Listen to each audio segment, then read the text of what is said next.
C'est un petit coin de littoral qui a su résister à la bétonisation à outrance. La plage des Chalets cultive un certain art de vivre, les pieds dans le sable. Pierre Pujol a découvert ce lieu unique dans les années 70.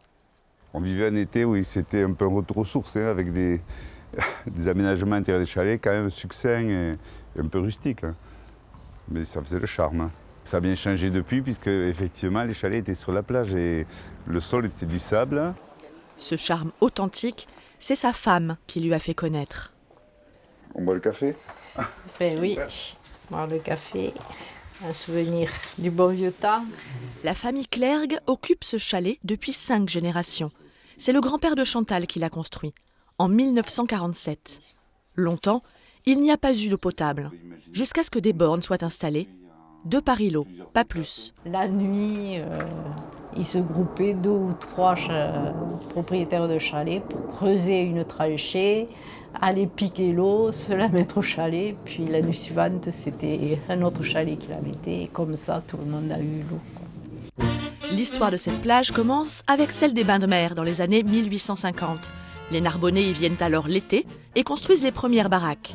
Mais les chalets, tels que nous les connaissons, n'apparaissent qu'après la Seconde Guerre mondiale, les Allemands ayant rasé le premier Gruy sans plage.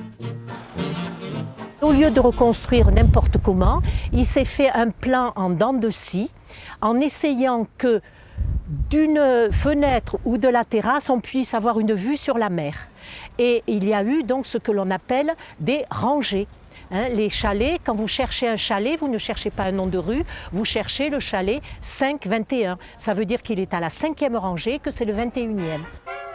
Dès l'origine, les baraques sont en bois et sur pilotis pour résister aux coups de mer qui mettent les pieds dans l'eau.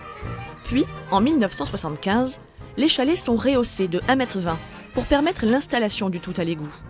Le goudron remplace progressivement le sable, une modernisation qui modifie durablement le paysage et la philosophie du lieu.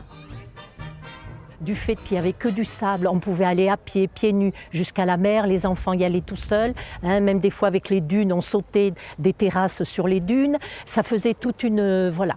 Bon, mais il faut dire que dans les années 60-70, les mamans ne travaillaient pas et elles venaient passer 3 mois d'été à la plage. Et ça faisait une communauté très familiale, très agréable. Récemment, une 11e rangée est venue augmenter le nombre de baraquettes. Il y en a aujourd'hui près de 1400.